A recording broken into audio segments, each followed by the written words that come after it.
Yeah.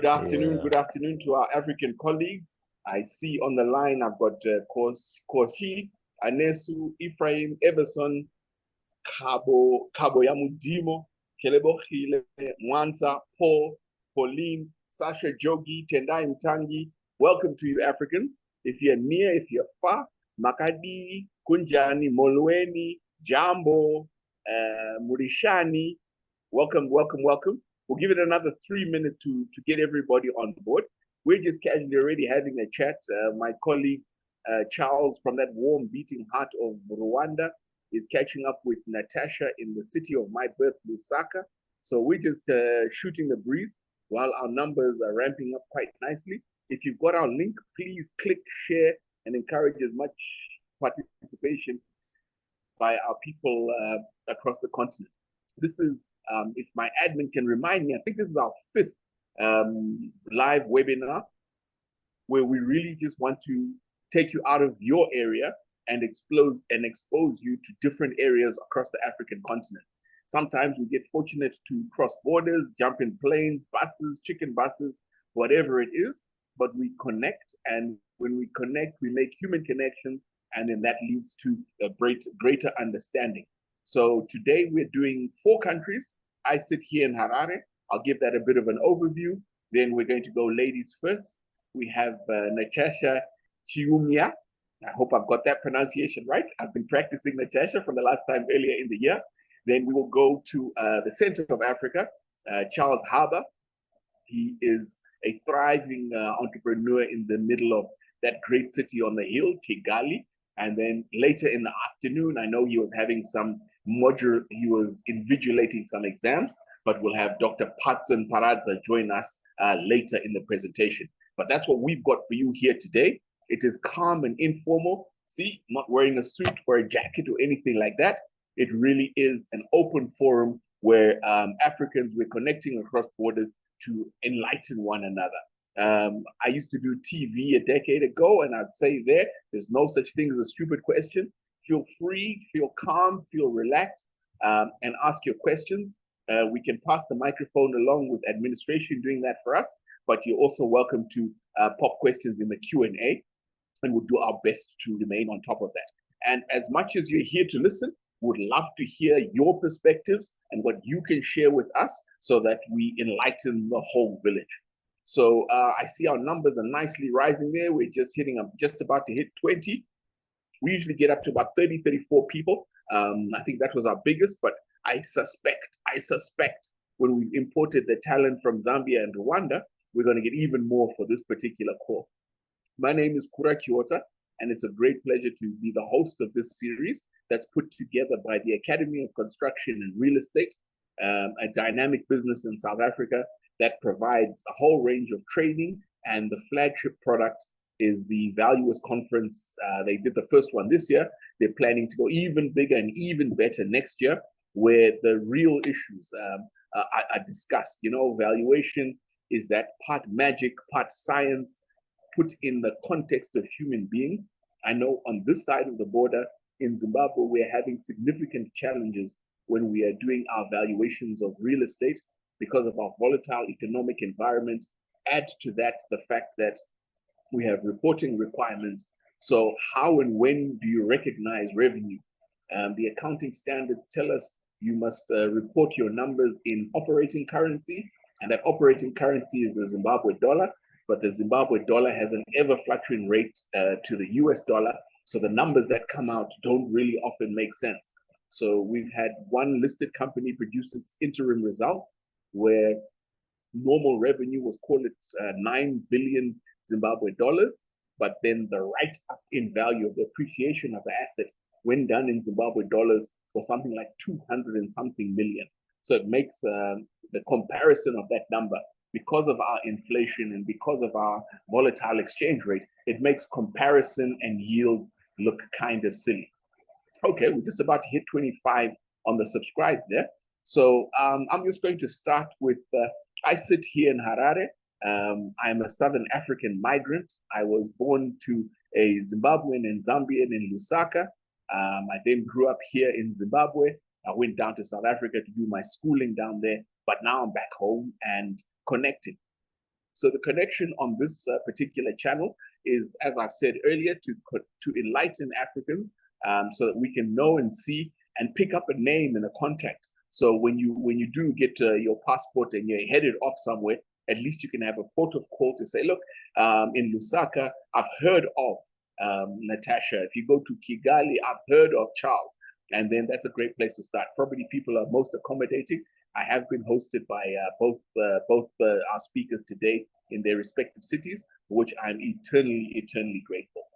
So Zimbabwe, we continue. I think the post-elections, we have not seen the kind of energy we had hoped and prayed for. I play mainly in the commercial space, raising funds for either developers or portfolio strategies for pension funds, trying to bridge the gap. We've seen a dire absence of liquidity. People don't have the money to be investing in large-scale projects. So projects, if they're at any scale, it's typically a syndication or a very deep pocket. So we are battling. We haven't had any large transactions come through. We do have some postponed listings that are supposed to come to the market. I'm doing investor relations for 2 funds that are coming to the market, but really the pricing of what is a Zimbabwe dollar worth to place it on a stock exchange over an offer period becomes questionable. We don't know what the value of a Zimbabwe dollar is going to be 6 months from now. So that makes pricing and evaluation. Nobody wants to give away their assets for free. So we're having a bit of a challenge on that. Liquidity remains tight where residential properties are transferring. We have the unusual set of circumstances that our properties transfer in the, by and large, I'd say 95% in cold, hard US dollars. So transactions, if you go to an estate agent of any scale, you'll likely see a money counting machine where hundreds of thousands of dollars are counted and transferred. There have been some cash in transit robberies, so people are now more doing things in safety deposit areas within the bank, but money is changing hands. If you follow me on Twitter, I'm always tweeting that money is moving, and money is definitely moving. Real estate remains a safe haven for investors. If we look at the pension adjudicator, the control of pensions, they aggregate all of the information. We find that 52% of all of the assets held in pension funds sit in real estate. So that's showing that there is less confidence in the stock market. We have 3 stock markets, the Victoria Falls Stock Exchange, which trades in dollars. I think only 2 counters are showing dollar price appreciation on that exchange. The large ones are actually moving backwards, so there's real dollar losses on that exchange. On the local currency exchange, the Zimbabwe Stock Exchange, where the majority of our counters rest, it is not keeping up with inflation. Yes, in nominal terms, we're up about from a year on year from 1 June 2022, 30 June 2022 to 30 June 2023. There's been a capital appreciation of 696%. It sounds impressive, but our inflation is running at triple digits here, so it's not keeping up with that. So our third exchange is the FinSec, and it's quite thinly traded, so I don't have that statistic to you. Individuals remain pressed and squeezed, where mortgage availability is really dependent on a very small minority of those who are earning dollars. Banks are advancing some mortgage funding, particularly in corporate schemes, but we have a challenge and a bottleneck in that our Ministry of Finance and the monetary authorities are stating that by 2025 we have the dispensation to operate and trade in US dollars, but by 2025 they wish to have a policy review and they would want to go, and the noises that are being made is no country can sustain itself without its own currency. So if we went away from the absolute stability and the ability to mark assets to real value in dollars, I think there's a lot of confidence that is shaking the market right there. So we currently do transact in dollars. We're a small market. If we look at the Center for Affordable Housing Handbook, you'll see that we have less than 200, we've got about 256,000 properties nationwide that actually have title deeds. Of those 200,000, we have a tiny percentage that's mortgaged. We have less than 5,000 active mortgages in Zimbabwe. And then if we put, and these are numbers from that Center for Affordable Housing Finance Handbook, if we say that mortgage book compared to our GDP, we are tiny at less than 1% of our GDP is held within mortgages, where our neighbors, Botswana, that GDP, mortgages to GDP sits at 6%. In Rwanda, mortgages to GDP sits at 4.17%. And then my cousins in Zambia, it sits at about 6.5%. So as Zimbabweans, we're totally under leveraged, and our mortgage finance is not readily available, even for the employed, or however small that employment pool is, we don't have it readily available. So our interest rates are prohibitive.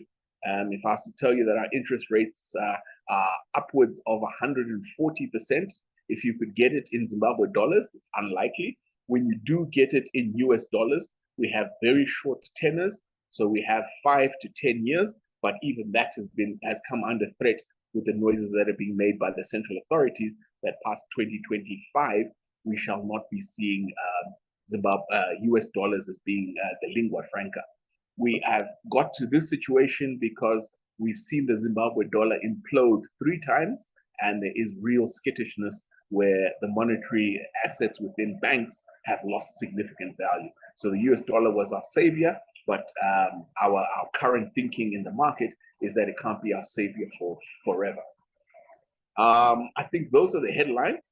We do see some energy around retail, and the retail is shifting. We have our big players. You'd be familiar with the Pick n Pay brand. Their sales year on year have shown market declines, where the returns on that have come down by 55% because the formal retailer is under pressure by alternative marketing channels. So if I am a distributor of Coca-Cola, if I gave it to Pick n Pay is going to pay me in 60 days. They want to pay me in local currency. It's a less attractive than if I'm Coca-Cola. I can distribute straight to a hawker. The hawker is going to pay me my US dollars cash up front. The hawker is not being monitored for tax. His rental obligations are lower. His staff compliance rates and taxes are lower. So they can offer the product quicker to the market at a lower price. And we're really seeing that coming through to a formalized retailer. We had a member of cabinet, the Minister of Trade and Commerce, actually tour a particular part of the downtown where we have this proliferation of what we call tuck shops. But elsewhere in Africa, it's the typical, I think it's called dawa, if I'm not mistaken, in East Africa, a small shop, something like 3 square meters by 3 meters by 3 square meters, and people trade out of that. So Zimbabwe, we are closing off the year much as where we started. Prices stagnated, money availability questionable, but real estate continues to hold a particularly strong place in holding value in balance sheets, both at a personal level and particularly at an institutional level. So that's my blurb on Zimbabwe. We are now at over 35 attendees on the call. Welcome to everybody. Thank you for joining in. I see Nelta, Newton, Mia, Paul, Pauline, Pavlov, Resonate, Romeo. Thank you very much for everybody for joining in on this conversation. So we're going to take our first flight. I'm announcing the flight departing to Lusaka. And from Lusaka, it's a great pleasure if I can welcome Natasha. Natasha, one of our members has asked, he wants to hear how we say welcome and hello and thank you in our indigenous languages. So I'm going to kick it off right there with you. Over to you, Natasha. Thank you so much, Kura. So we say Mwachoma Bwanji, which is hello, how are you? And welcome is Yeo. All right, I hope that I'll be able to share my screen before I go into my very brief presentation. I just want to thank Kura and the rest of the ACA team for inviting me to be on this platform and to be part of this distinguished panel. So thank you very much. And I'll now proceed to share my screen. My presentation will be brief. I'll try and keep it within the designated 10 minutes.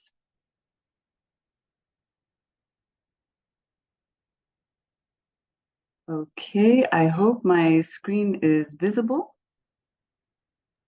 Loud and clear. Thank you very much, ma'am. Okay, wonderful. So I'm going to talk about the opportunities and the challenges in the real estate sector in Zambia. As some of you may be aware, we have a new administration that has been in power now for 2 years. And I'm really going to focus my presentation around the opportunities that we are seeing in the real estate market based on the policies that they have introduced.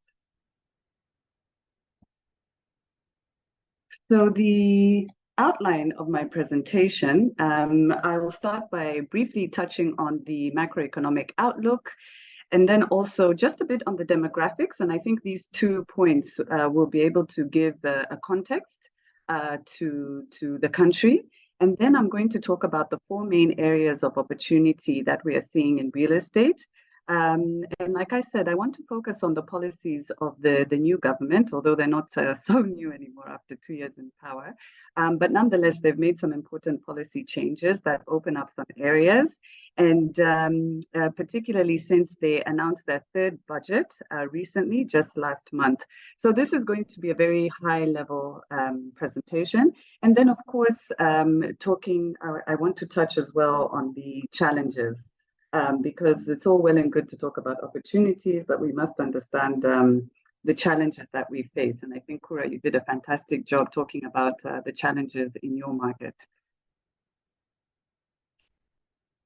So now just to go into the macroeconomic outlook, as I mentioned, the 3rd budget for the new Dawn administration was announced just last month. And I should say that this budget was announced on the backdrop of a subdued macroeconomic performance. So the GDP for this year, 2023, was revised downwards from about 4% to 2.7%. So it was against this background that the budget was announced last month. Nevertheless, the government intends to attain a growth rate of 4.8% for 2024. And of course, concluding the debt negotiations is seen as a key priority. The protracted negotiations is one of the main reasons why we found that economic growth had to be downgraded, because it is still such a huge fiscal constraint. However, there's a feeling in the market that the country is on the path to fiscal recovery, as painful as it may still be, especially with the high cost of living. And I think that what most people are seeing, what most observers and commentators are seeing, is stability in the policies. Like I said, it's the 3rd budget, and we're really seeing some continuity of policies. And this is really important, particularly for investors, especially if you're going to be playing in the real estate market, which is a long-term investment. So just to briefly go into the demographics, we also had a census that was done this year, and this indicated that our population is sitting around 20 million.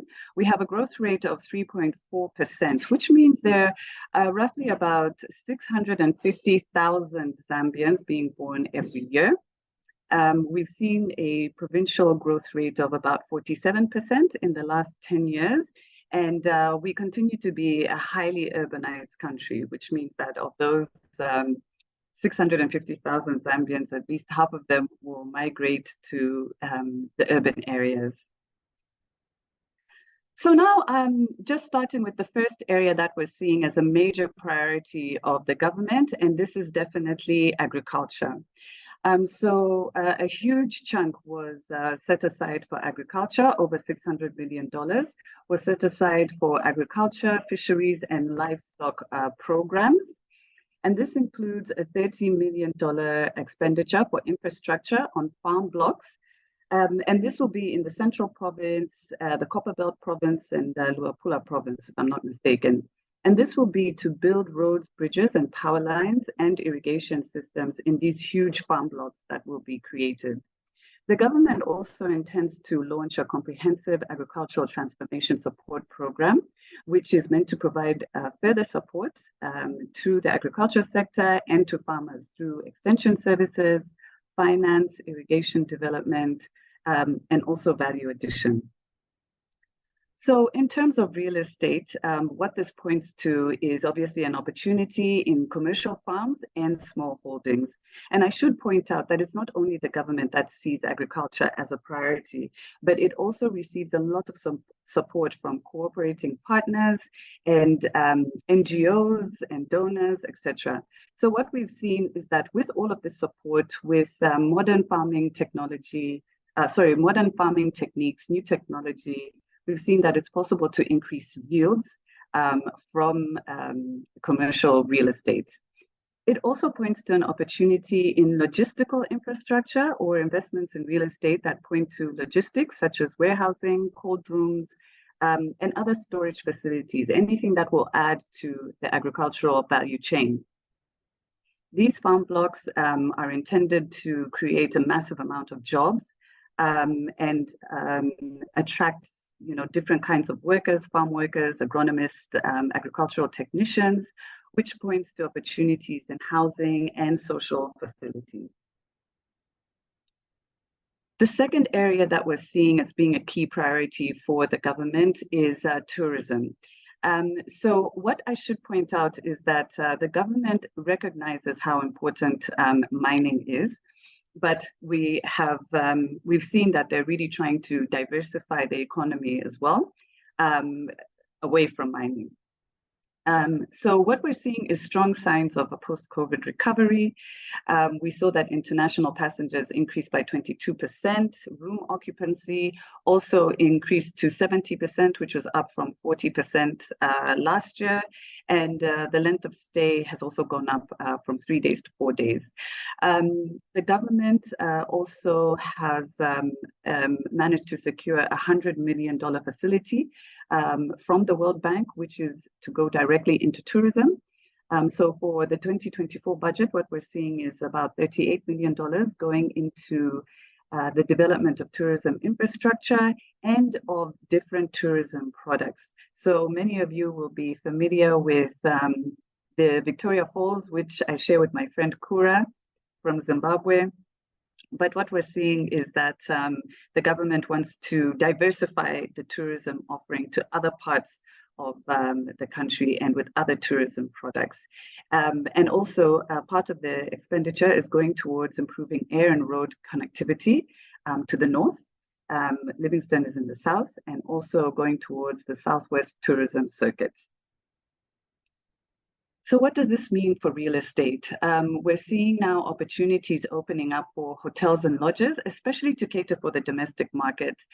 So what we're seeing is we saw one local council has just recently opened a 50-room hotel in their locality because they recognize that demand for accommodation. We're also seeing the government-owned microfinance institution recently launching a loan product, which is to encourage civil servants to go on domestic excursions and trips. So yes, that is definitely creating demand. We also find that in our market, holiday homes and timeshare hasn't really been exploited. There are also opportunities in real estate for those different tourism products that I alluded to earlier, such as cultural tourism, avi-tourism, which I had to Google. That's actually bird watching, health tourism, and sports tourism. And of course, with tourism, there are recreational facilities. So there's still a need to develop more recreational facilities such as bars, restaurants, amusement parks, in order to extend the number of days that tourists stay, and also to increase that tourist dollar spend in the country. So now I'm going to go into another key area that we're seeing for this government, and which is the social sector. The first part of that is education. So when the government came into power, they announced a policy of free education, which they have been implementing. And we've seen that 15% of the budget is going towards education. They also drastically increased the constituency development funds when they announced their first budget. And this part of these funds have gone into, rehabilitate existing schools, increase classrooms, and provide bursaries to children who need them. So in 2023, government finished building about 69 schools, and they're going to commence construction of another 120 schools in 2024. They've been on a massive recruitment drive of teachers, and in 2024, they intend to recruit 5,600 teachers and non-teaching staff. So what we have seen is that this has created a huge spike in demand for residential housing, affordable residential housing, with almost 40,000 teachers being recruited in 3 years. Student enrollment rates have really jumped, and they're likely to continue going up. They've gone up by 43%. So this has created a strong pipeline for student accommodation and boarding houses. Coming now to the fourth and final sector that I wish to highlight is health. So again, this is part of the social sector that government is focusing on, and 12% of the budget for 2024 is going towards health infrastructure. The government intends to complete construction of 4 mini hospitals, bringing the number of mini hospitals to 115 under phase 1, and they intend to also start construction of phase 2. And they are also recruiting an additional 4,000 healthcare personnel. So again, similar to education, this has created a big spike because we have over 18,000 healthcare workers that have been recruited and will be deployed across the country, and they have nowhere to stay. It also creates opportunities for medical real estate, particularly in facilities, for facilities that could provide ancillary services to these mini hospitals, such as diagnostic labs, pharmacies, office accommodation for specialist services, rehabilitation centers, etc. And the opportunity for medical tourism also exists. So those are the 4 main areas that I wanted to highlight based on, like I said, government's policies: agriculture, tourism, education, and health. And now I just want to wrap up my presentation with the challenges. So I think this is a problem that many of us across the subcontinent face, which is the high cost of finance. And the interest rates, we consider them high. They're still north of 20%, which is significant, and that's for local currency borrowing. Of course, you can borrow cheaper by getting US dollar denominated loans, but then you've got the risk of the exchange rate, which has been fluctuating significantly. And then the high cost of bulk services. So it's all well and good having these civil servants deployed across the country. But the reality is that many of these areas don't have well-developed bulk services. And by that, I mean power, water, sewer reticulation. And for a developer to go in and provide those services means that the challenge of actually bringing affordable housing to market remains very pertinent. Kura talked about low mortgage penetration. I think he gave us a figure of about 6% for Zambia, which is still quite low. And also one of the issues that leads into this is the low title penetration. So most of the land in Zambia is actually customary land, which is undocumented. The land that is on title is approximately between 10 to 12%. Government tries to work on this, but you know, when you're dealing with customary land, you're dealing with chiefs, which becomes a whole different kettle of fish. Although they do cooperate on certain large-scale projects. And then we have the final challenge that I just wanted to bring out is on the new land administration system that we have recently implemented by the Ministry of Lands. This has significant teething problems, and this has really slowed down our ability to fully effect land transactions. So we hope that those teething problems will be soon rectified. So I think I'm just slightly over time, but this brings me to the end of my presentation. Thank you.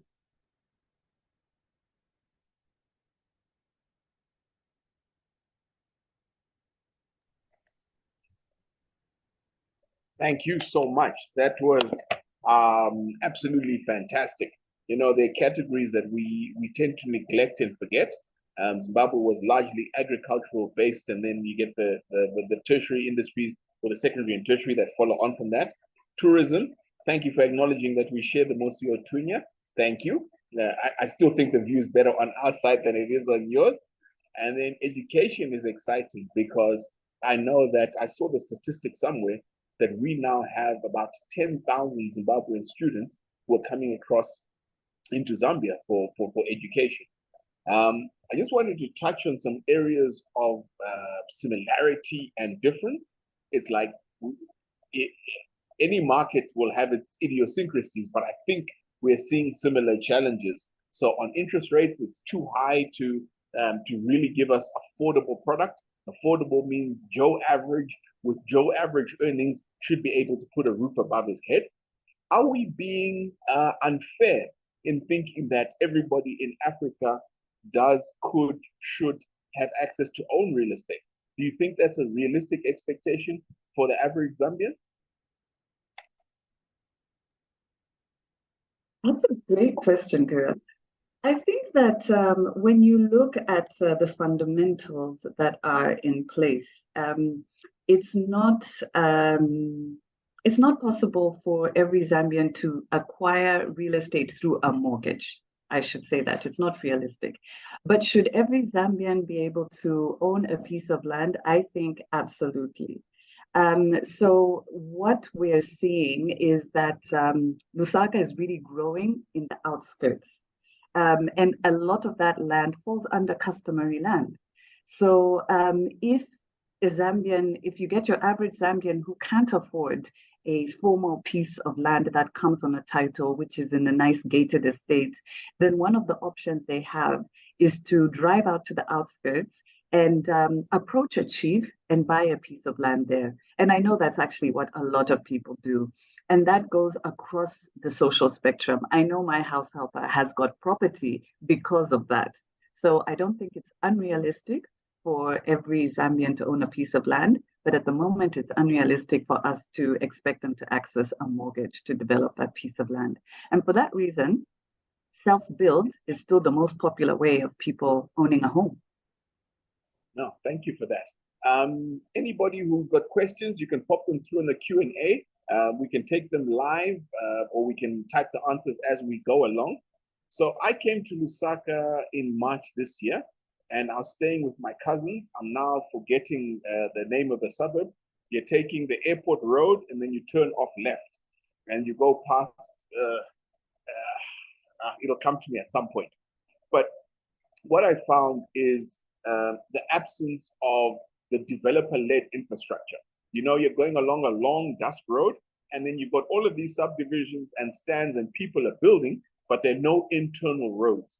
What is the process? In our country, so it's a farm on a peri-urban area, we go and get a subdivision permit, and then the subdivision permit is going to put in conditions.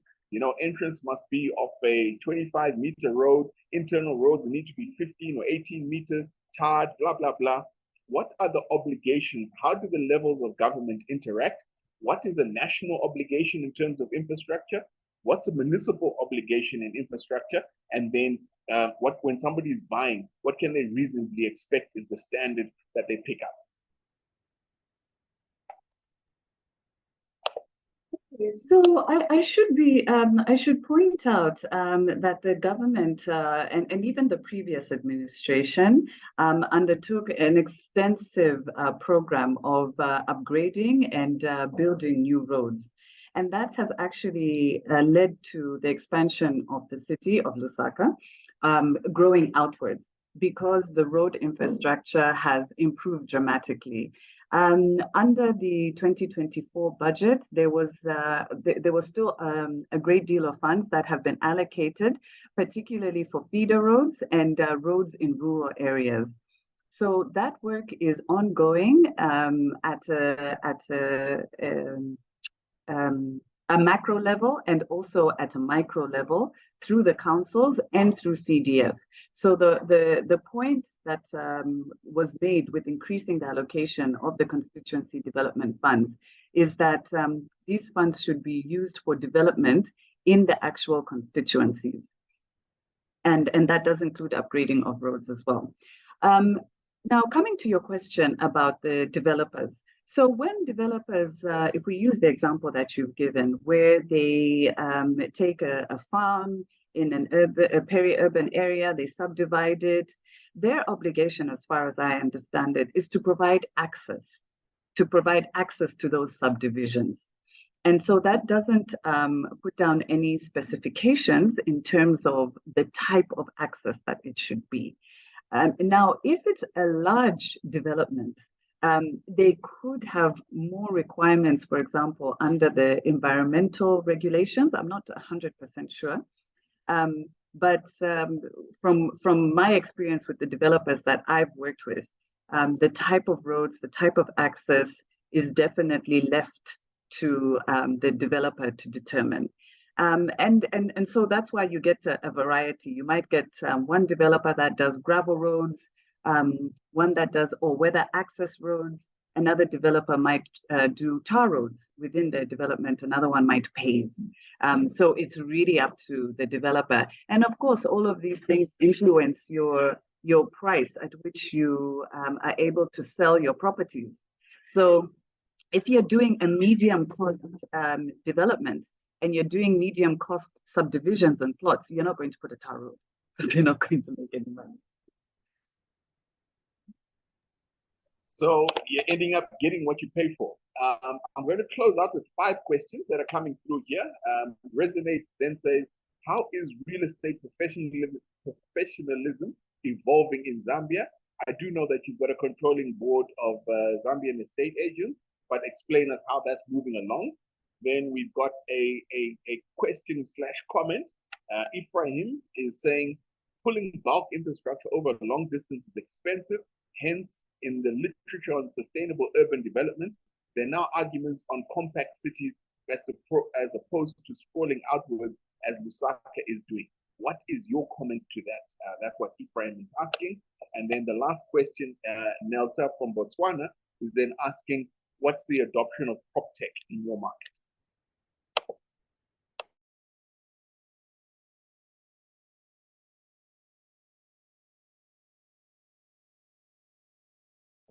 You're on mute. If you can unmute yourself there. Thank you. Thanks for that. Okay, so I've opened up the questions and I'll just go through them. So the first question I have here is, how prevalent is private school education there? So private school education is very prevalent. We have a large number of private schools, and actually I didn't introduce myself. I'm a real estate agent, a licensed real estate agent, and I'm also a lawyer falling under the Law Association of Zambia. So my partner in my law firm, we are Kura and Chiumya, but the Foletiers own one of the largest and oldest private schools in the country. So there is a very robust private school education. Another thing that we've seen is a real growth of private tertiary education as well. So we have a number of universities that have set up here, and I'm thinking of 2 universities, Lusaka Apex and Texila University. These are actually medical schools, and they attract students also from the region. I think Kura alluded to that as well.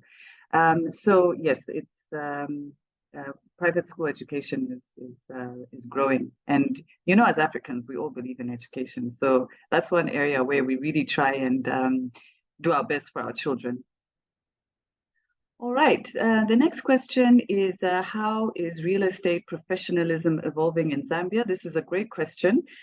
So I am licensed under the Zambia Institute of Estate Agents, and we have a growing association, but we still have a large number of people who practice estate agency illegally. And I think the estimate that our institute put together is about 80 to 85% of people who are engaging in real estate agency are doing so illegally. And that's why our institute tries to do a lot of sensitization and awareness with the public, because as you know, many people lose money through real estate transactions that are not done with proper authorized real estate professionals. So it's definitely a work in progress. The Institute is definitely working to bring more people under its umbrella so that we have fewer and fewer illegal agents. Pulling bulk infrastructure is expensive. Hence, in the literature on sustainable urban development, there are now arguments on compact cities as opposed to sprawling outwards as Lusaka is doing. Okay, so I'm not sure I understand really what a compact city is. We do have, we worked with one developer who is developing what could be described as a city, but it's also on the outskirts of Lusaka, because obviously when you're talking about a city that size or a development that size, it's not going to be in the middle of the city, which is highly populated. It will be on the outskirts simply because of space. So I'm not sure if you're talking about that model, or you're talking about taking an existing city like Lusaka and making it into a compact city. But what I would say, and this is one of the criticisms that I have of the new administration and their budgets, is that not enough is being done to actually address this issue of bulk services. So we seem to be obsessed with roads. And roads, yes, they're important. It's an important part of the infrastructure framework. It's important to connect various parts of the country together. But the issue of addressing the fact that bulk services continue to be done at the developer's expense is the biggest impediment to affordable housing. So until that is addressed, then we are not going to see the type of sustainable urban development that I think that you're bringing out with your question. How is the prop tech sector doing in Zambia? I would say not very good. I haven't really come across a lot of prop tech here in the country. It may be that I don't know what's happening out there, but I haven't seen significant development in this area, to be honest, but it could be my own level of ignorance. Thank you so much for that, Natasha. Yeah? No, go ahead. Okay. The area I was looking for, the area I stayed in was Meanwood, and forgive me for getting that. So yeah, the development there. All right. I'm going to take a question from my boss, Mashilo Picheng. He says the laws to formally regulate valuers in Zambia has recently promulgated. How do you expect this to impact the real estate sector and estate agents in particular? Mashilo, I think, goes through more passports than I do. I had the pleasure of seeing his, I'll say handsome face, but I'm being ironic. His handsome face when he came through to ZimReal last month. Welcome to you, Mashilo. If you can comment, Natasha, and then we can close off the Zambia sector. But you'll stay on the line and you can take questions and be answering on the Q&A. So I'm not stopping anybody from answering the questions. But with two other speakers coming on, let's share the limelight. But if you can just answer Mashilo's question for me, and then Chale, can you get yourself ready there, please, my brother? Okay, thank you for that question. I haven't actually gone through the new act. I know that there have been some changes, so I won't be able to provide a detailed answer to your question. What I can say, maybe just in general terms, because I think the question is how will it affect the real estate markets and how will it affect the practice of real estate agency. So we definitely have a very strict separation in terms of the professions and what they can and cannot do. And so you find that a lot of valuers actually are licensed as real estate agents. I think what we really require in our market is a framework that will allow for the development, the establishment and development of a property index. I think that is the most key change or innovation that we need to see. That will have a direct impact in the practice of real estate. Because at the moment, we don't have a centralized database where a valuer or a real estate agent can get property values and be able to extrapolate returns, price increases, give average growth rates, etc. So that's still a big impediment, and it's an impediment to the growth of our industry. Data. We always cry about that. So creating the platform like this as Academy of Construction and Real Estate, I think is the second most asked question. We look at South Africa, where they've got a digitized deeds office. In Zimbabwe, we've been promised a digitized deeds office, but we don't have it yet. We can't swim in water if we're not swimming in this data. And it makes all of our decisions better. I've represented, I think it was at the time, second, third largest pension fund in the country. And you go to an investment committee, you go to the board, and you're trying to get that secondary data or that benchmark. And it was quite difficult to win the case. But Natasha, thank you so much for so eloquently taking us around those fantastic 4 areas of opportunity: agriculture, tourism, education, and health, things that we don't often think about. Thank you. Please stay on the line. If there are any questions coming through on the Q&A, please, by all means, hit up Natasha. Yes, Tendai out there in the United States. I'm recognizing some names from all over. I've got Elizabeth in Malawi. Tendai, I know you're in the States. We have, I'm forgetting the name now, but coming through from Rwanda. So as Africans reaching out across and connecting, it's absolutely fantastic. So I don't have the drum beats and a drum roll or a cue on to do, but a good mate of mine, Charles Haba, he's with Century in Kigali, or that's his base. I know he does things, he seems to be popping across borders and making things happen in that Great Lakes region. Charles, over to you for your contribution to our Africa-wide seminar. Welcome to you, brother. Thank you, Kura, and thank you, Eka, for invitation and the opportunity to be able to connect with everybody. I hope you can see my screen. Confirm? Yes, sir. Yeah, thank you so much. And I was actually in class while Natasha was doing a presentation. It was really very educative and very insightful. I really enjoyed a little bit of literally everything that she was talking about. Now, just by way of very quick introduction, we are basically a property services shop, been in business for almost 14 years. And we are literally in our end-to-end services, all the way from advisory up to facilities management. We pride ourselves in offering a wide range of service and probably one of the oldest players in the market. So I will try this afternoon to be very quick and to the point in discussing 4 major areas that I thought would be of interest to all of us and to you guys. One, I will try to get through the overview of the different asset classes and how they are performing and what's not performing. I'll look at some of the new development and who has appetite for developing what kind of real estate classes.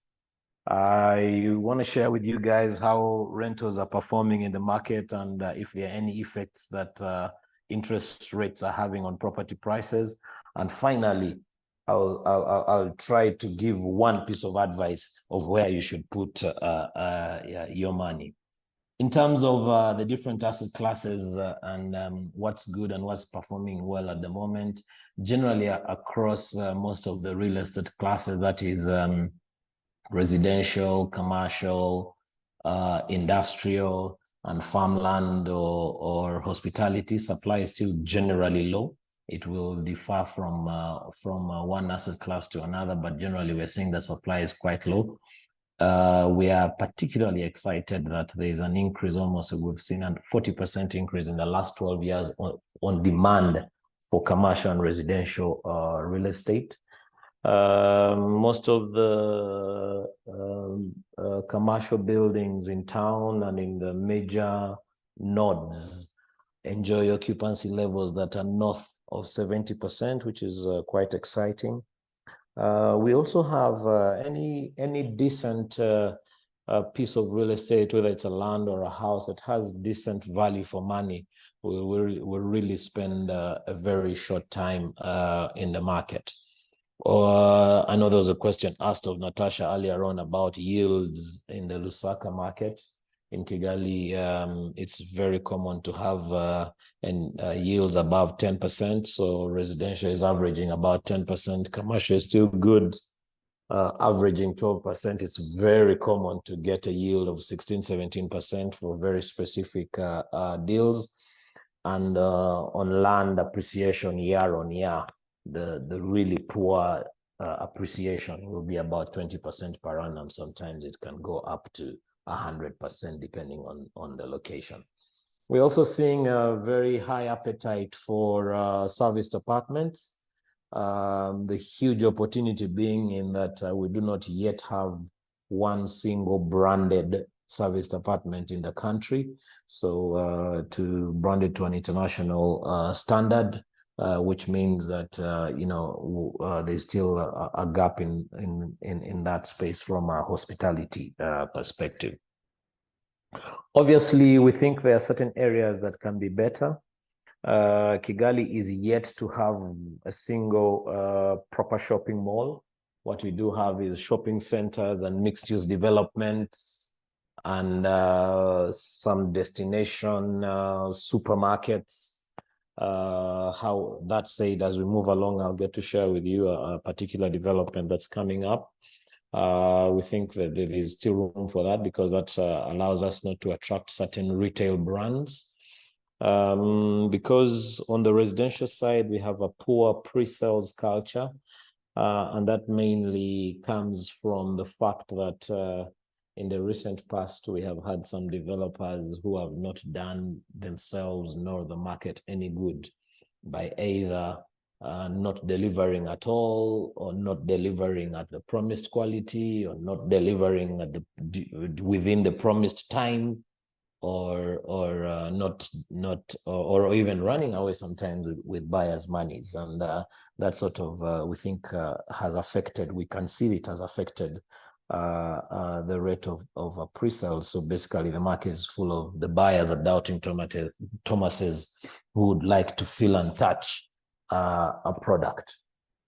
And then because of that, you can see it's really pretty much as a developer's paradise, because for some products, certain developers are literally getting away with murder, where market buyers are paying for the quality that is that probably they deserve better. We are also a little bit concerned by the supply of office space in the central business district. There is quite a bit of supply that's coming onto the market. We reckon that in the next 12 years, you'll probably have about another 12,000 square meters, and in another 24 months, that number might double. It's concerning because, like any other city within our Comesa region, you can see population is growing out of the central business district and going into the other commercial nodes. Kigali has not been spared of that. So you can literally see that's something that we need to watch in terms of how occupancy levels will be performing in the central business district. From a hospitality point of view, there's a number of branded hotels that are currently trading in the market. Obviously, on the backdrop of COVID, these have been the ones that were hardest hit. Most of the international brands are in town, whether it is the Sheraton Group with 2 different properties, whether it's the Accor Group with about 6 different properties, Carlson Rediza with 2 different properties, and some still searching. So we believe in that 4-star, 5-star space, the supply could almost be enough for the demand that is in the market at the moment. Deals to watch and who is doing what. If you look at the different areas on the commercial side, we have a very exciting mixed-use development that's coming up. That's got, it's called Inzovu Mall. Inzovu is a local language Kinyarwanda word for an elephant. 27,500 square meters of that. It's privately developed, privately owned. It will have a shopping center, large retail development, some serviced apartments. It will have a few offices. It's really a huge project that broke ground mid this year, and will probably come on board towards the end of 2025.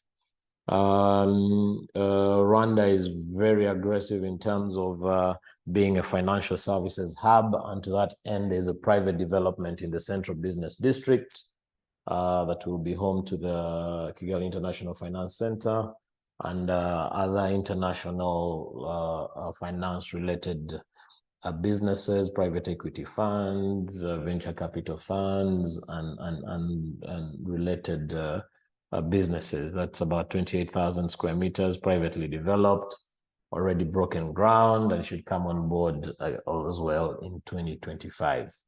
On the residential side, there's quite a bit happening there. I remember earlier I was telling you that the supply is quite low. So Vision City Phase 2, the Phase 1 was the largest single development so far in Kigali with 504 units. The second phase will have 1,487 units, and on completion, the entire development is expected to have about 4,500 units. The developer there is a private arm of our Social Security Board. Buza Riverside, more than 2,800 homes on completion is what is planned. The first phase of 280 units should come onto the market by the end of this year, and people should have Christmas in their homes. And then the second phase will immediately roll over, and that is the first affordable housing scheme to that scale. Very excited about it. Very good proof of concept of a private-public partnership, and it's introduced some amazing green technology that has been tried and tested.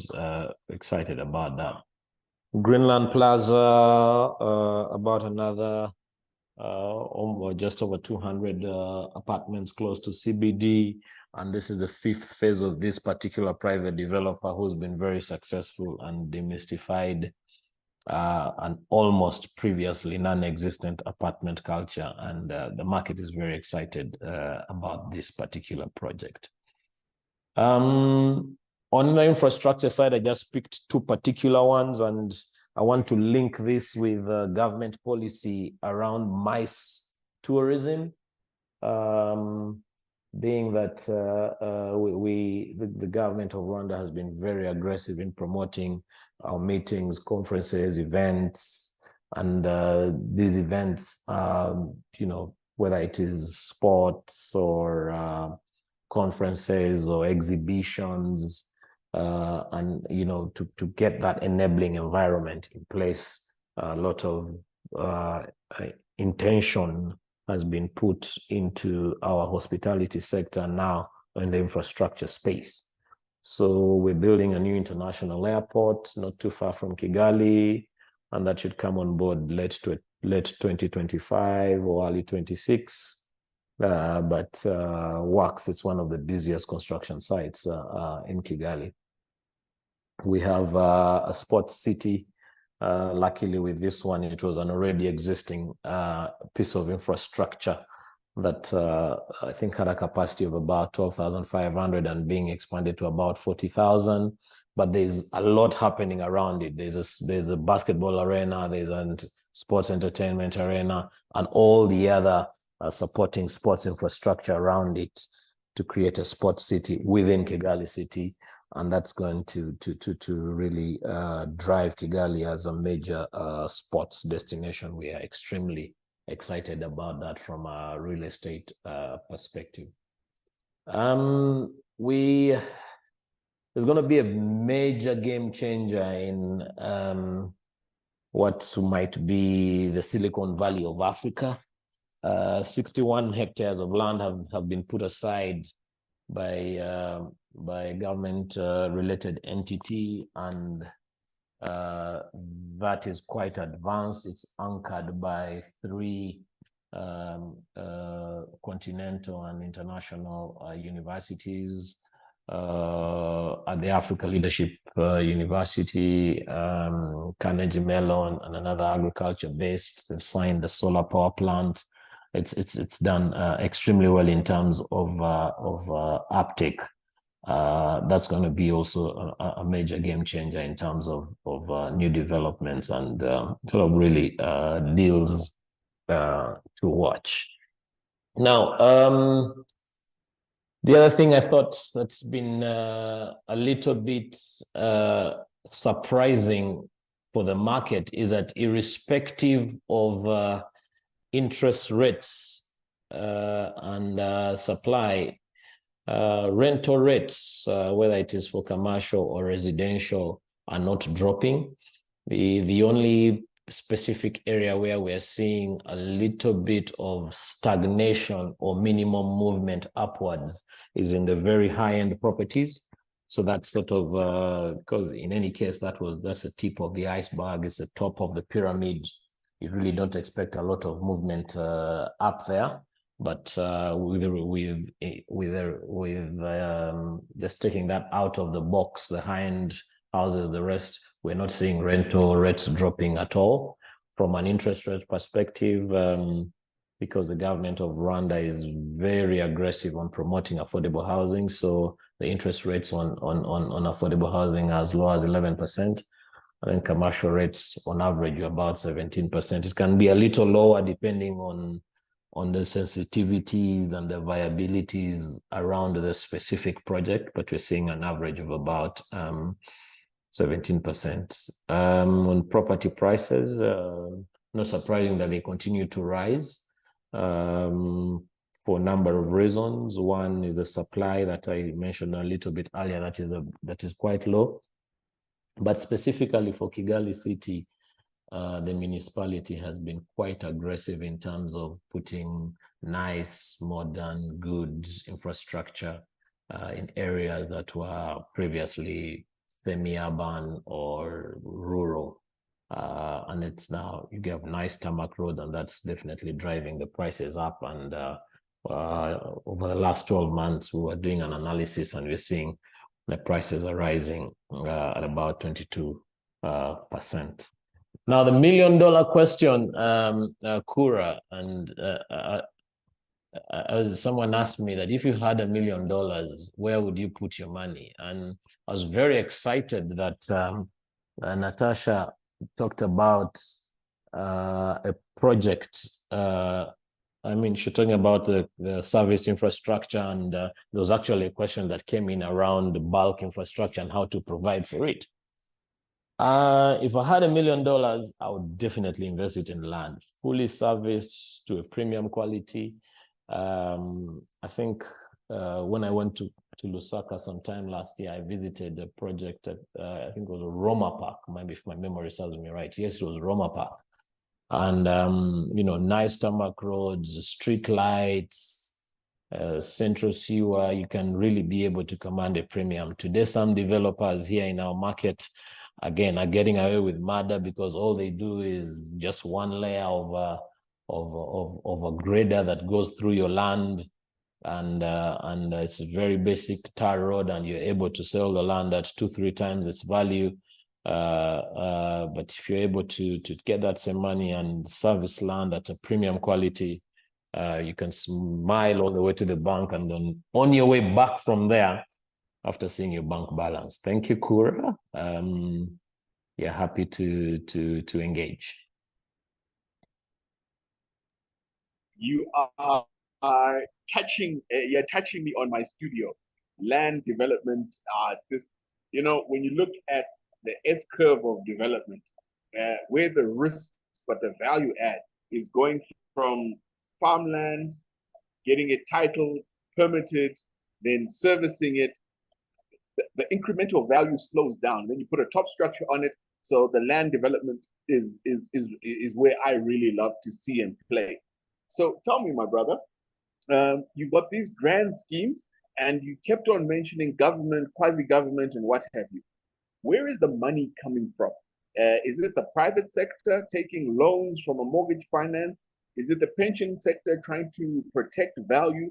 Where is the liquidity that's able to take a view on these real estate developments in your space? Well, Kura, it's a blend. It's a mix of all those that you've mentioned. So there's a bit of private equity money coming into the market from foreign-based funds. So that's one source. Specifically for the affordable housing space, the World Bank and the Rwanda Development Bank have together put in some significant chunk of money to finance that space. For the other purely private investments, it's again a blend of owners, developers own equity and commercial bank lending. So it's a mix of all that, Kura. Yeah. I was with you in Rwanda, I think it was 2 years now, going back, and I was blown away at how advanced you guys are. You don't call it just prop tech, you actually live it. That what you guys can see and do off your phone. Please explain to us what it's like to have a deeds office, a decentralized kind of deeds office, and the information that you literally get off your smartphone wandering around. Just explain to our largest audience yet. We've got 42 people on the call. Explain what it's like, the land registry system, how title is held, your surveys, how is all of that working?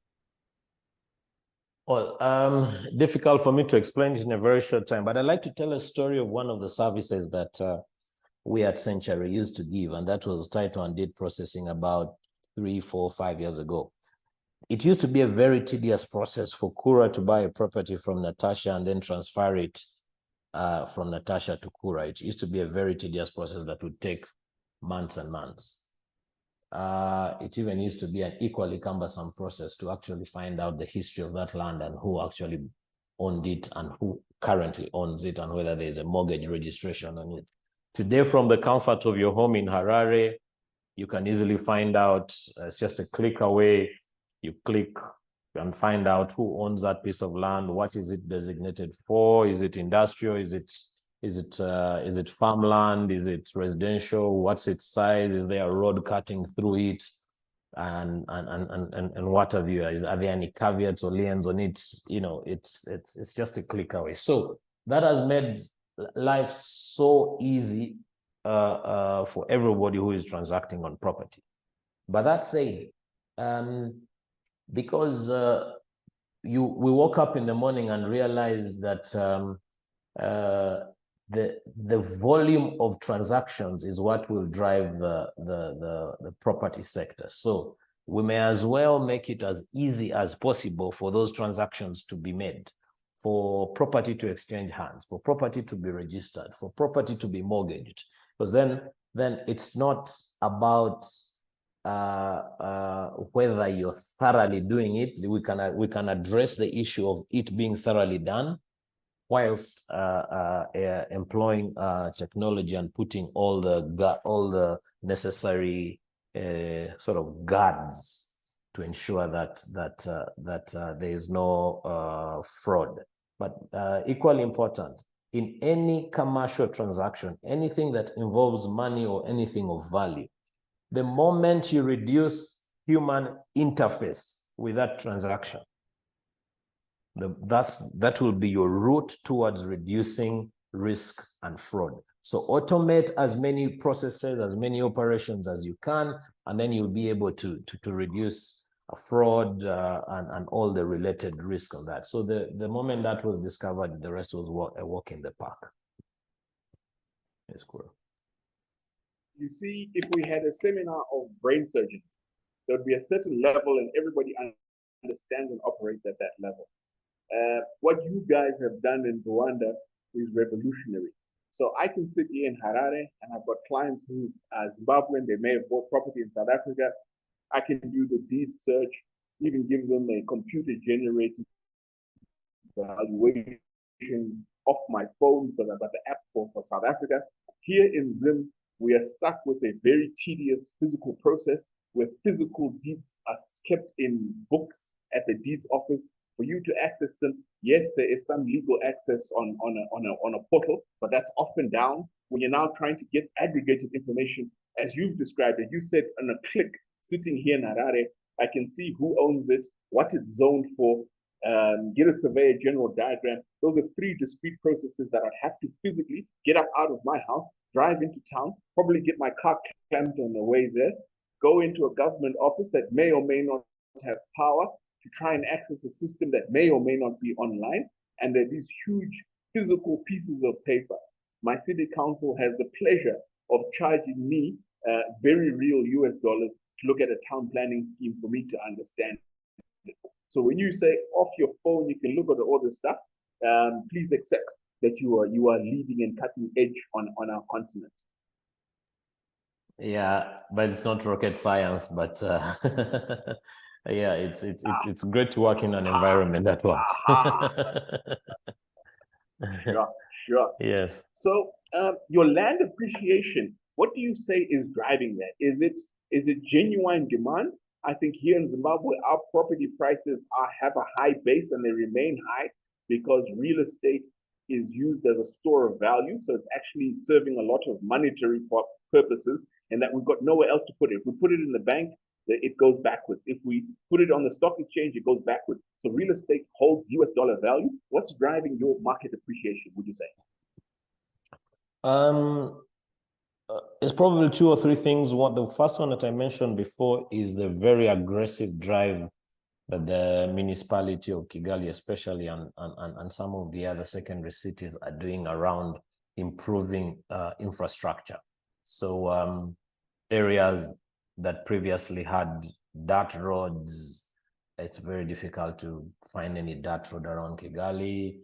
Areas that previously had no power at all have power. Areas that had scarcity of water have water.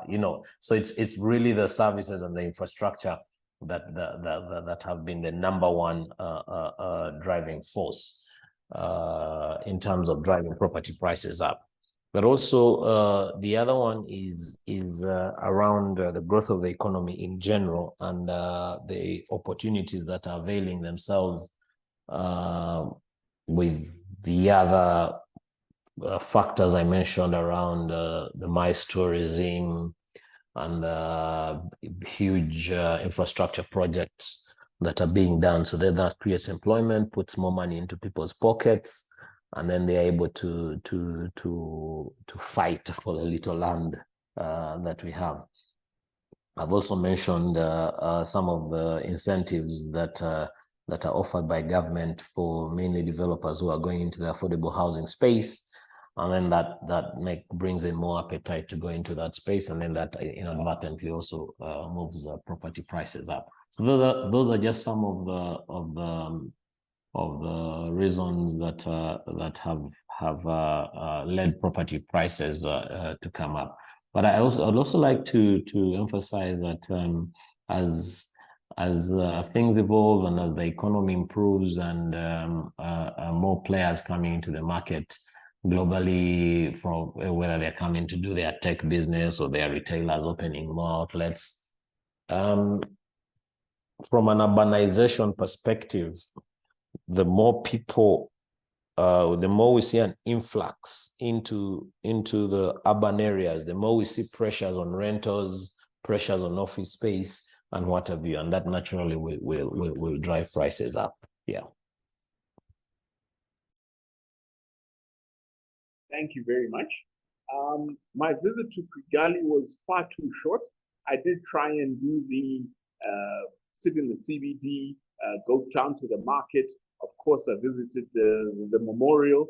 Then I tried to go into the townships just to get a pace and feeling and understanding. What are the secondary areas in Rwanda like? So we can see Kigali. What is a secondary city? What does that look and feel like in terms of the product and what's coming through there? Each of our designated secondary cities have something about them. So if you go up north to Musanze, it's a major tourism hub. where the volcanoes are situated, the volcano mountains are situated, which are home of the endangered mountain gorillas. But Musanze is also a little bit unique. In addition to being a tourist town, it also grows quite a bit of food that serves the rest of the country. If you go up, if you go further west to Rubavu, it's also a bit of a tourism town. A lot of trade with a border across the DRC. It's by the Lake of Kivu, so that also is both tourism and transport and chilling area. If you go up east, if you go the other side, crossover and go to the east, you have earlier on Natasha was talking about agriculture and what that means. So up, if you go east, town of Nyagatare, you have what's going to be the largest agricultural project down there, with a large irrigation scheme and large farms down there. It's going to be a major game changer for Rwanda's agriculture and food sustainability space. So there's a lot happening there.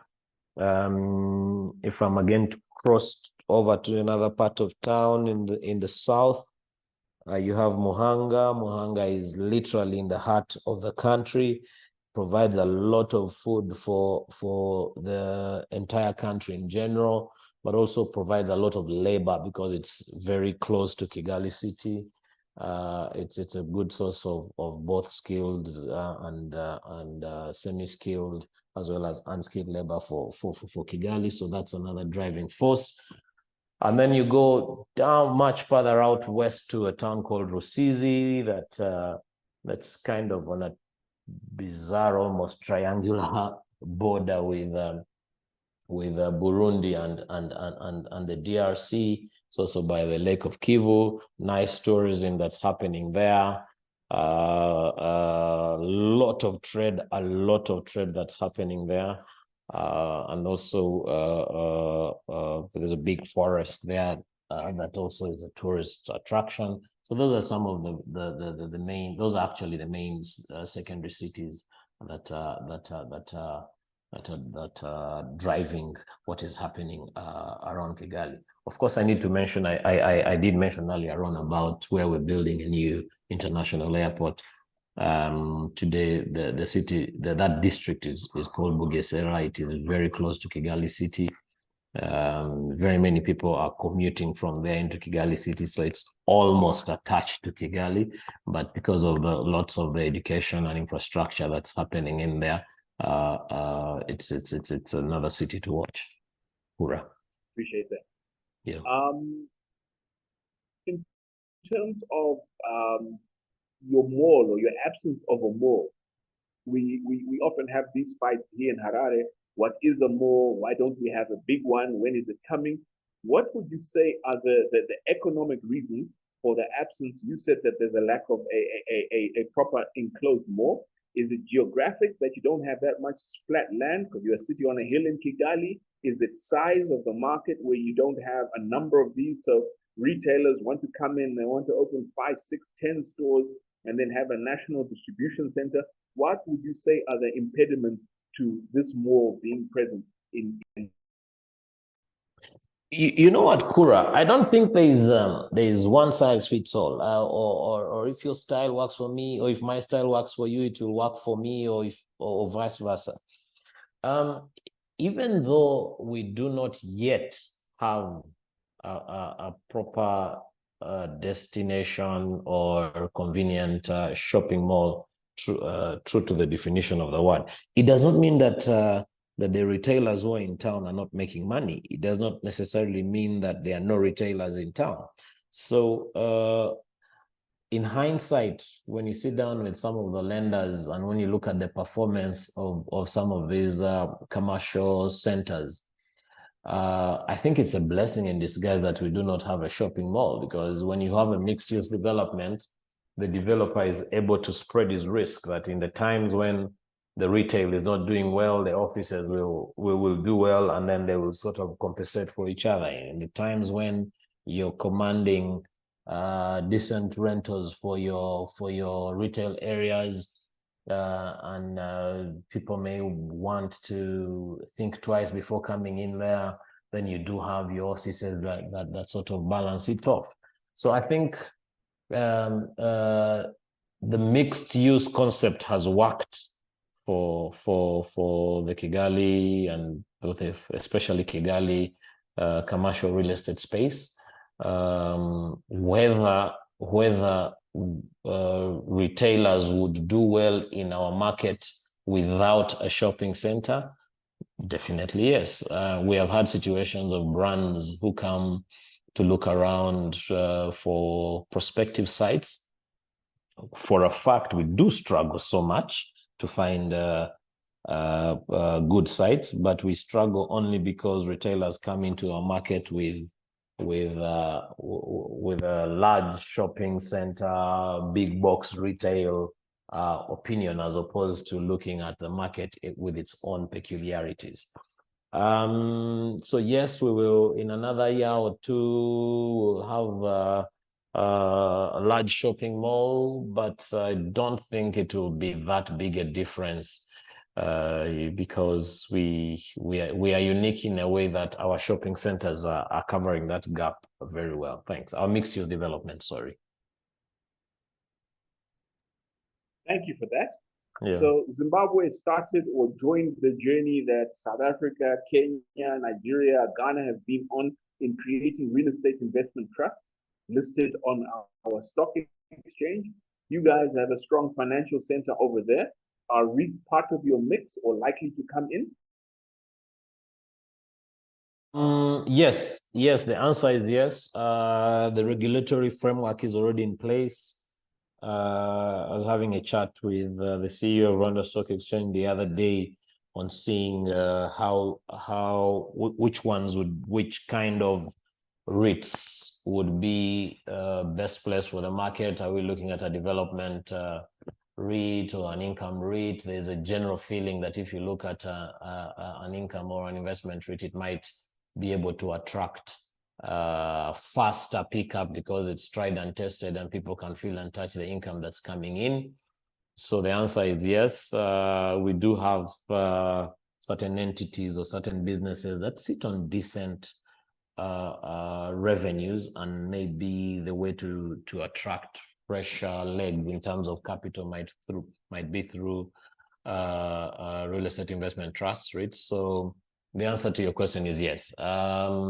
It definitely is one of the instruments that would like to look at very closely as the International Finance Center builds up momentum, Kura. Thank you. Natasha, if you've got any questions, feel free to chime in. From a last question from me, and then there'll be questions. I think we've got two in the box coming in there on the Q&A. But a question from me, what is foreign ownership? Are there restrictions? Because I'm in love with your country, can I come over across there with my passport and buy land and hold land as Kura? And after you answer that question, I'll recognize Mashilo with his hand up to ask a question. But answer, can foreigners, what are foreign land restrictions in Rwanda? We have the same rights. So foreigners can walk in, buy property and walk out. So yes, they're welcome. So that answers it. Obviously, it might, if it's a lot of them, there might be a little bit of differences if you're buying Kura, a piece of land for your own house, versus buying 20 acres of land to sit around with and see what happens with that 10 years from today. Those might be treated a little bit differently, but foreigners, yes, may buy land. You would not be refused to own land. You might just be asked to either open a company or which company you can own 100%, or whether you buy it individually, depending on the purpose for which you want that specific property for. But yes, we have the same rights. Let me also just continue, Kura, and take on Enoch's question on how easy it is for a real estate broker to practice in the country, and whether we can partner. Yes, we can partner. Just like the question on owning property, there's no discrimination. There is an entity called, their acronym is RAREB, the Rwanda Real Estate Brokers Body. It is recommended that you register with the body, you get your license and you practice. Yeah, and you can also easily partner with existing agents. Yes. I appreciate that. Thank you for your comprehensive answers. I see Mashilo is in an orderly fashion. He's not behaving like an EFF member who is rising on a point of order. He has respected the decorum of the house and has got a question. Mashilo, please come on in, my brother. And afternoon, colleagues. At least we are all on the 6 o'clock time zone. So I just got two quick questions, Kura, on specifically on Kigali and with regard to just Rwanda in general. The first one is, if I look at an area such as Nyabugogo, which is an equivalent of Intercity in Lusaka and Johannesburg Park Station, or Central in Kampala, it's a very dense transport hub. But if you look at the densities around it, they're very low. I mean, if I look at Park Station, you look at densities of between 20,000 around Joburg Park, all the way to Hillbrow, around 58,000 people per square kilometer. Lusaka, if you go to the Intercity, around Intercity, the densities, if you look at those buildings, high-rise buildings, are quite high. And it's expected. I mean, it's natural that you find that around transport hubs, that's where your residential and your commercial tends to be very dense. But when you look at particularly the nodes, and you ask the question about the nodes in Kigali, the big one, I think for me, it's Nyabugogo, except the CBD, outside of the CBD. And it's got such low, but it's a very busy, dense in terms of as a public multi-transport node. But what are the reasons why your what we call economic active areas, your nodes are not that dense? Is it because of your local town planning laws, or is it what drives it? That as expected, those particular areas, particularly in central city, are not that dense in terms of population coverage. Particularly, there's very little residential around those areas. It's quite far out, which you expect because economic activities is central. You expect it to be much closer. So that's the first one. The second question is, the one thing that you pick up when you're in Kigali is there are no franchises in Kigali. I'm not sure if now there's a McDonald's, but you wouldn't see franchises. And you asked the question about retailers. Is it a matter of consumer? Earlier you said it's because there's financials in terms of appetite, but is there a consumer appetite as well for these kind of tastes? Because if there's a consumer taste, then maybe there's also an opening in the market for these products to begin to arrive. Yeah, those will be my two questions. I think on the first one, I would probably answer, and I'm glad I think, Mashilo, you know Kigali fairly well. I'd look at Nyabugogo in isolation of the other nodes that are close to either economic activity or major transport intersection. So Nyabugogo specifically has two major challenges. The first challenge by far is the nature of the terrain. For the last several years, government has been trying its level best as much as possible to move people away from close to that bus terminal as possible, because they either live on very steep slopes and they've been an endangered people when we have heavy rains and mudslides and what have you. So it's been actually very, very, those are very high risk zones. And as I think there's a group of people, almost 400 homes that were built not too far away from Nyabugogo, an area called Karama. So it is very deliberate. What you see as a lack of high density residentials around Nyabugogo is very deliberate. One, because of high risk zones, but also secondly, until very recently, we had huge floods that used to drive through Nyabugogo and sometimes sweep away people's belongings and even people and their houses and their furniture and what have you. So again, recently a huge wide channel was built to ensure that people move away from those high-risk zones. I think Kigali is a very hilly area. We really can't afford to have people living in those high-risk zones. That said, however, there is still quite a bit of informal settlement that is being addressed around Nyabugogo in areas like Chimisagara and what have you, to move people out of that informal settlement and build for them more like high density, medium rises, not really high rises, medium rises that they can move into. Now, unlike most cities, I was talking about nodes earlier on, we have different areas that have bus terminals. If you remember Remera or Chimirongo, if your memory of Kigali serves you right, that will then have more economic activity around those commercial nodes.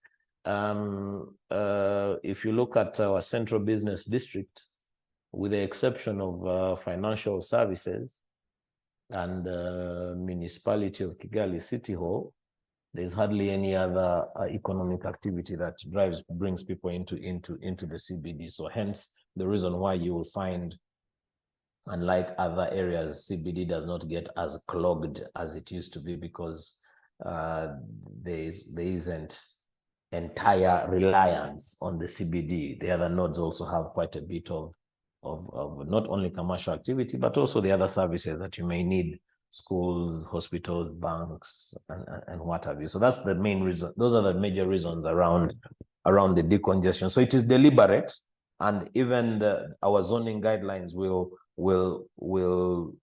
address those two major challenges I've just mentioned around the high-risk zones and the fact that those informal settlements need to be addressed. Now, from a retail perspective and franchises, I would answer that question in probably 2 or 3 different ways. Now, the way you look at a food retailer is not the way you look at a clothing retailer or an entertainment retailer, for that matter. From a food perspective, which is one of the areas you've given, we have struggled a little bit in terms of sites, because historically we've not had a shopping mall in the true sense of the word. So some of the retailers who come into the market will say, no, I'm either going into a shopping mall or I'm not coming into the market at all. So that has been one of the challenges that we have faced. But the second one that is really very unique to Rwanda is that we are more, generally find that the consumer market is more product sensitive than it is brand sensitive. So if Kura and Sons make very good chicken and chips, if McDonald's came into the market and is doing chicken and chips, it does not necessarily mean that people will rush for that McDonald's if Kura and Sons are doing very good chicken and chips. So we have seen some of the brands come into the market, and that's from a food perspective, but they have struggled to compete with the local players. KFC is in the market. They have not grown beyond one outlet. InScore, with some of their brands, they knocked into the market. Unfortunately, they ran into a legal battle that didn't allow them to grow beyond that. Some of the regional giants like Java have grown to almost third outlet knocking on the door. So, but you have local players who are 5 outlets, 6 outlets, 7 outlets from a food perspective, and they are strong. So the second point being that the market is generally more product sensitive than it's brand sensitive. But there is also the other challenge that some of the international brands have, excuse my Spanish, a big brother bullish attitude that does not work everywhere they go. So things like saying, no, we do not come in with corporate stores. We only do franchising. You know, of course, it's very easy for franchisors to just say, we don't need your franchise. At the end of the day, if we're in business, let us look at a partnership as much as possible where we're all benefiting. So some of these franchise relationships are not very fair to the person taking the risk locally. The other distant challenge, it's not really distant. You see, some of these global brands come in with standards. Say it might be yam standards that require you to know that chicken that is producing the eggs that we are going to serve the omelette with, what does it eat?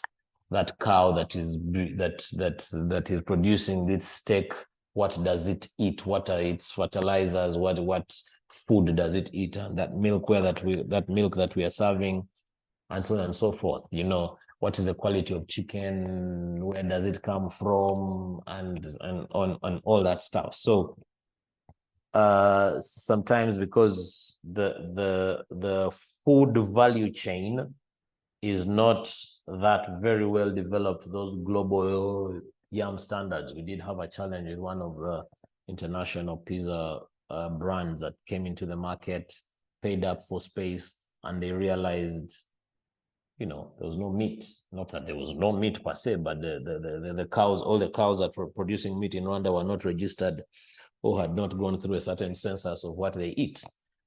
So I think some of those things need to be looked into and be sort of very market specific. It does not mean that if it is not yam standards, it is not of quality, and that some of these brands get it wrong when they insist so much on these standards. Mashila, I hope I have answered the question ably.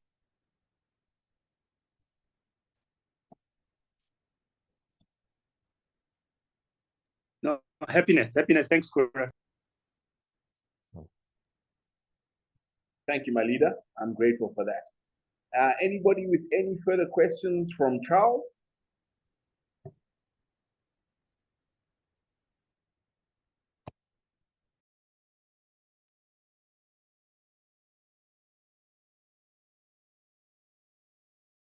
You've stunned everybody into silence there, Charles. Thank you very, very much. Thank you so much. Yeah. You've assiduously stayed away from coming on camera. So I'm going to make the assumption that you're not an AI-generated person. You're actually a real live human being. I have met you in person, so I can testify that the voice resonance is familiar and you are a real live human being. But thank you so much for coming through and spending time with us. Pleasure. I'm sure my picture was there throughout, and for people to constantly to look at what I look like in real life. Really appreciate that. Thank you so much. Pleasure. Oh, okay. Releasing Charles Haba from Rwanda. Thank you so much. Century are doing amazing things in that part of the world, and thanks for sharing his insights and brain power. So my third guest was Dr. Patson Paradza from Botswana. Unfortunately, he is still tied up in a commitment, so I will be a poor substitute to run through the presentation that he was going to do. But we did promise 4-country overview. We've done Zimbabwe, we've done Zambia, we've done Rwanda with Charles. So I'm going to ask the organizers to be able to make the presentations that have been shared available with our speakers' consent, and then this Botswana report to explain what's going on there. I visit regularly and I always enjoy my time in the sun there, but I really don't have the depth to go into the voiceover on this particular, but to respect our audience, we will share this detailed analysis. From reading it, as I always do, I love keeping on the pulse of the African continent. I think there is increasing volume, as shown here, that in the property market, even post-COVID, there is the coming back and sales are being concluded. I love the precision. 279 sales with Kula 309 million have been coming through. And I think we have shifted how we want to live and how we choose to live. Where post-COVID, a home was perhaps unifunctional. We worked somewhere and then lived somewhere. but we found out that our homes are actually becoming chill spaces, work from home with hybrid working. You know, the idea of facing traffic, yes, we've got to do school run, but after that, do we have to sit at a desk inside a congested CBD? One always then, if one looks at volume, you always want to intersect that with value. The values tend to be increasing. Botswana is a country, disparate areas with a few highly concentrated urban areas with full title, and then a lot of tribal land on the outside. So looking at what rentals are looking like and what they're doing, we are seeing improvement in that particular direction. Rental is always an indicator for me of the buffer between if people are trying to buy, interest rates or employment certainty or credit worthiness impede their ability to execute on the sale side. So they go into the rental market. We see that we've got the numbers as stated there. As usual, by size, it makes rational sense. Average sale price. This is the easiest conversation starter in Harare. If you had a cocktail party, you just ask the question, what do you think about average house prices in Harare? I can tell you that in Botswana, the average house price which has been transacting is coming in at 1.5 million pula. That is, I don't know what the exchange rate is, probably 100 and something thousand US dollars, or 100 and something thousand US dollars. Yes, you can buy a house in Harare, but it's not going to be the Dales, the Borrowdales, the Greendales that you know and love. And it's definitely not going to be the kind of exciting high-density cluster developments that we're seeing. We see a lot of that in Harare here with an almost South African flavor. So our average house price is nowhere near that 100,000. I guess if you aggregated it, saying, look, from a high-density township, 300 square meter with a 110 square meter house, you aggregate that with a super mansion in a gated community, I think our number would still be high. And not be in that 100,000 sort of level. Gratefully, there's been some legislative changes. We're back in business school. You know, when you look at any market, you have to look at the political, economic, social, technological, environmental, and legislation. Botswana did have a bit of a pullback when to try and reduce prices. I believe the state intervened in the market by taxing transfers to and from foreigners to try and reduce some of the froth in the market and make it more affordable. I understand there's been a review of that, and I think that it explains in part some of the activity with that reduction and release that people are able to afford coming into the market. So there is expected continued growth in the Botswana market post-pandemic. Construction is coming back. I haven't been there this year, but it was always exciting to pop into the new CBD and see what's going on there. I see there's a mall that has been completed next to where Orange Telecom is there, as if you're going towards Rail Park. So that's always exciting to see.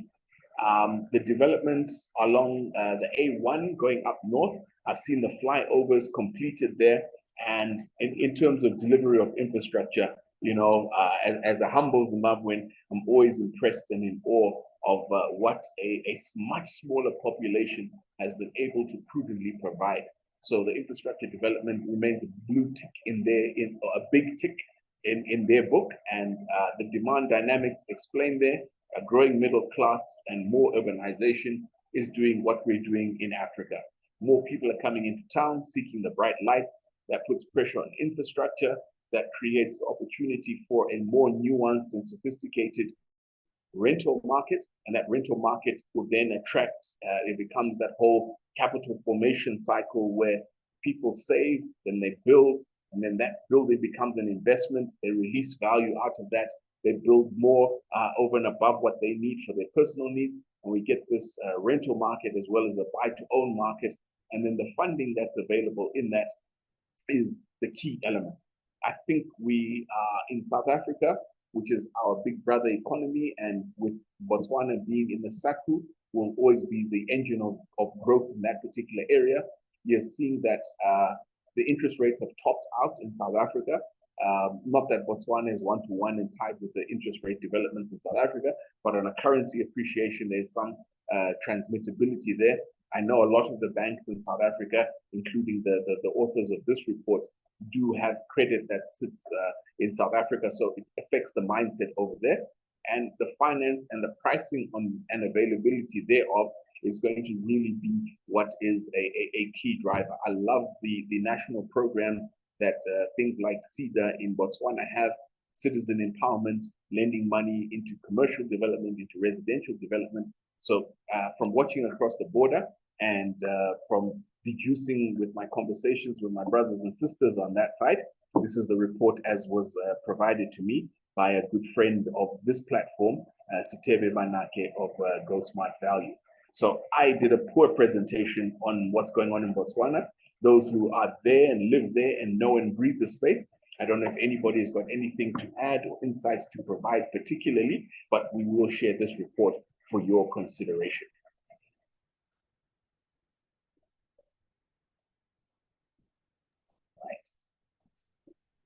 So we're coming to the last 10 minutes of our webinar. I can't believe it's been 2 hours together. Thank you very much for your time and attention. Mashila, you've got your hand up. Over to you, Big Boss. Yeah, just a quick add there. Thanks, Kura, for holding the fort for Dr. Paraza. I was at the real estate conference last week. I mean, me and you travel to that part of town quite often. And so I had an opportunity to be in Gabs last week. And then just a quick few developments. I bumped into Soli and them from IHS, and they're completing units there, social housing, affordable housing units, and fully funded, privately funded, and private development. I think there's a sort of a portion in terms of support from the government, but it's very minimal.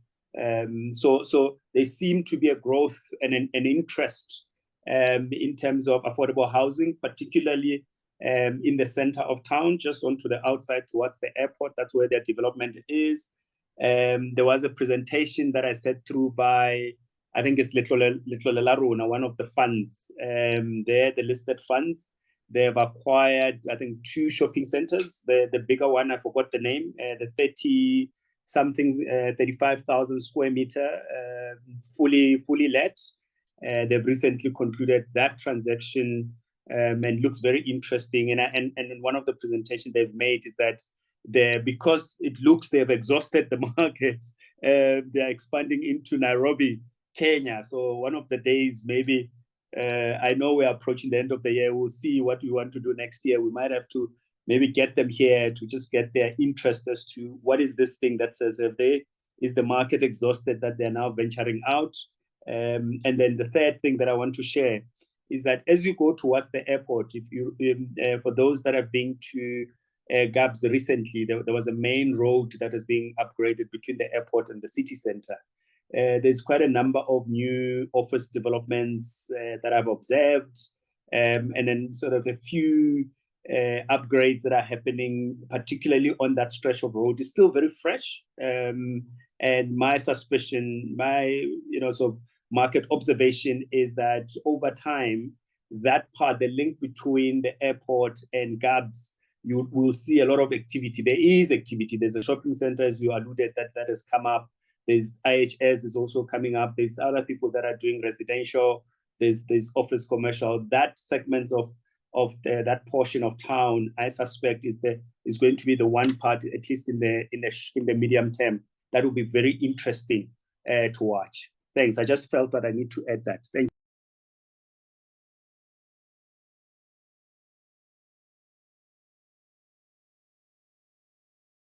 Thank you for not being disorderly and bringing that color and perspective. Do any of our delegates from Botswana or anywhere else have any concluding remarks? I'm running out of English bundles here. If I break out into Shona, Mundire Gerero, please, because all day, every day. I hope you understand.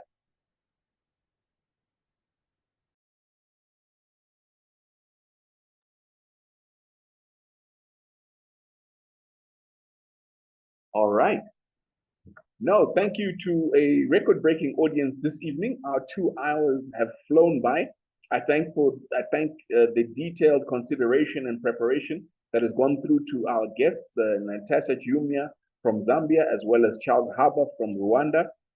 It's a pity that Dr. Paraza could not join us. And it was fun presenting what we see in our little neck of the woods. To you as audience members, thank you. You're the ones we do this for, and we keep connected.